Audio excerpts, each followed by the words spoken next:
nama saya Irza Morita. Nah, di sini saya akan menjelaskan terkait dari pengertian fungsi eksekutif. Nah, di dalam fungsi eksekutif ini ada kemampuan kognitif yang dikendalikan oleh area otak yang disebut dengan lobus frontal. Di mana di dalam lobus frontal ini yang mencakup keterampilan menyelesaikan masalah, working memory, kemampuan memproses informasi, mempertahankan informasi yang relevan, kemampuan menyusun rencana, dan juga strategi untuk mencapai suatu tujuan. Nah, kemampuan kognitif ini disebut juga dengan executive function atau EF, di mana di dalam kemampuan kognitif ini atau fungsi eksekutif ini terdiri dari 5 fungsi yang disebutkan oleh Strap dan kawan-kawannya. Yang pertama itu ada kemampuan memusatkan perhatian ataupun atensi. Yang kedua itu ada kemampuan bahasa. Yang ketiga itu ada kapasitas memori. Yang keempat itu ada kemampuan visiospasial. Dan yang terakhir itu ada kinerja fungsi eksekutif. Nah, dapat dikatakan bahwa istilah dari EF yang tadi ini dia merupakan suatu kemampuan perencanaan dan juga pemecahan masalah. Dan juga adanya kemampuan dalam hal memori kerja, kemampuan untuk mengatur, fleksibilitas, dan penghambatan juga merupakan hal yang termasuk ke dalam fungsi eksekutif. Nah, dapat dikatakan bahwa fungsi eksekutif ini sangat penting dalam proses perkembangan bahasa terkait dengan perannya dalam proses organisasional yang terlibat di berbagai level pembelajaran bahasa. Mungkin dari terkait fungsi yang lebih jelasnya akan dipaparkan oleh teman kita. Nah, jadi dapat dikatakan bahwa fungsi eksekutif ini didefinisikan sebagai kemampuan untuk mengontrol dan mengelola proses kognitif dan perilaku yang biasanya dilihat sebagai proses yang digunakan untuk regulasi diri atas pemikiran dan juga perilaku dalam hal untuk mencapai sesuatu. Terima kasih. Di slide selanjutnya itu ada peran fungsi eksekutif, di mana fungsi eksekutif dan bahasa mempunyai peran. Fungsi eksekutif ini melibatkan kemampuan seseorang untuk mengatur dan mengarahkan perilaku diri secara efektif, dan strategi dalam fungsi eksekutif ini untuk menilai fungsi melalui berbagai kombinasi wawancara, pengamatan perilaku, dan tes klinis informal singkat. Selanjutnya itu ada fungsi bahasa, di mana bahasa itu merupakan sebuah sistem aturan yang digunakan untuk mengkomunikasikan ide, keinginan, dan kebutuhan yang secara umum itu dapat dibagi menjadi 2 kategori, yaitu bahasa reseptif dan bahasa ekspresif. Di mana bahasa reseptif itu misalnya pemahaman, mendengarkan, dan bacaan.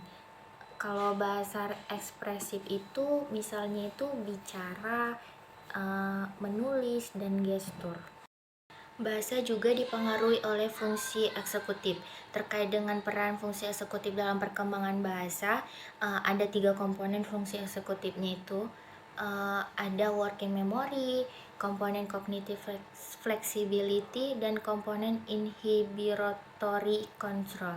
Di mana working memory ini adalah bertanggung jawab dalam mempertahankan informasi selama jangka waktu yang tertentu atau memori jangka pendek.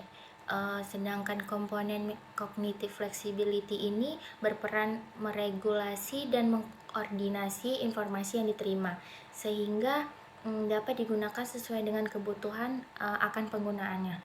Sedangkan inhibitory control ini adalah memungkinkan pendengar untuk memilih salah satu dari berbagai macam interpretasi sebagai respon dan sebuah perasaan yang disampaikan. Baik, Assalamualaikum warahmatullahi wabarakatuh. Saya Rozatun Nisa, di sini akan melanjutkan materi kami tentang fungsi eksekutif bahasa.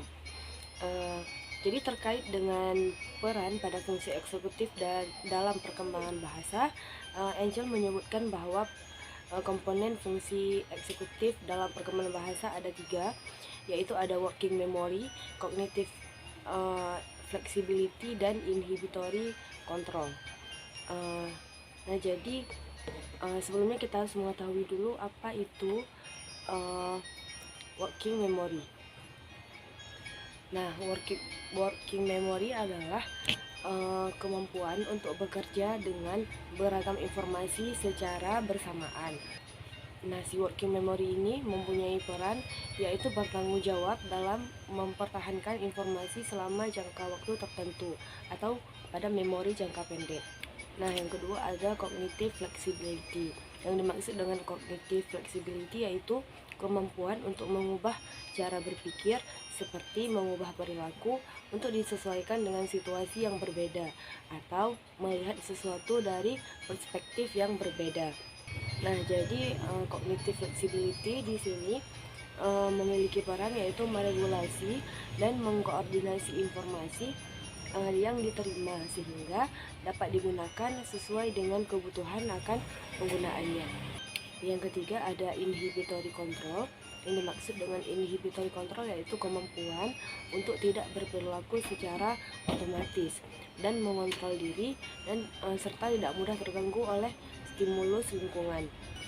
Peran dari inhibitory control yaitu dapat memungkinkan pendengar untuk memilih satu dari berbagai macam interpretasi sebagai respon dari sebuah pesan yang disampaikan dan erat kaitannya dengan pemahaman bahasa. Inhibitory control dan cognitive flexibility itu dapat membantu anak untuk meningkatkan kemampuannya dalam beradaptasi dengan tugas-tugas deskriptif linguistik dan kemampuan adaptasi dalam memaknai perubahan pesan-pesan verbal. Lalu ada hubungan fungsi eksekutif dan bahasa.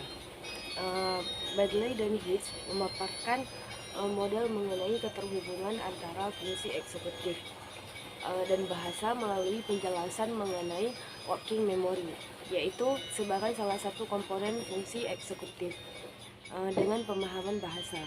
Dalam model working memory ini, penting diketahui adanya phonological loop yang menyimpan informasi verbal yang diterima.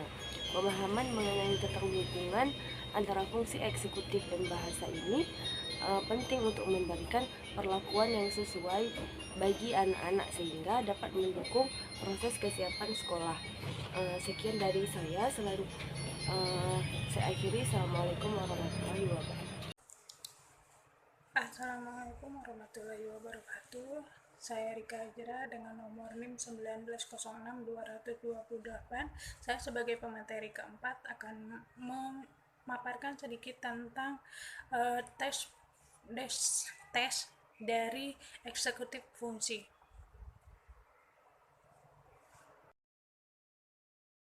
Eksekutif fungsi itu kan merupakan kemampuan untuk mengontrol dan juga mengelola proses kognitif dan juga perilaku.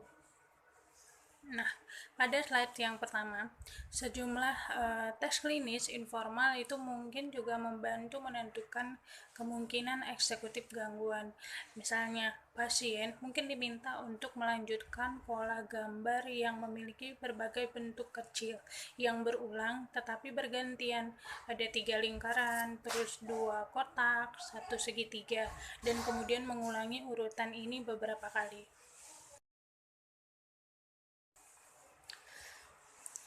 Selanjutnya ada tes tipe. Rantai komando yang serupa adalah meminta pasien mengetuk meja dengan tangannya atau tinjunya, lalu ketuk dengan telapak tangan, lalu ulangi pola ini beberapa kali.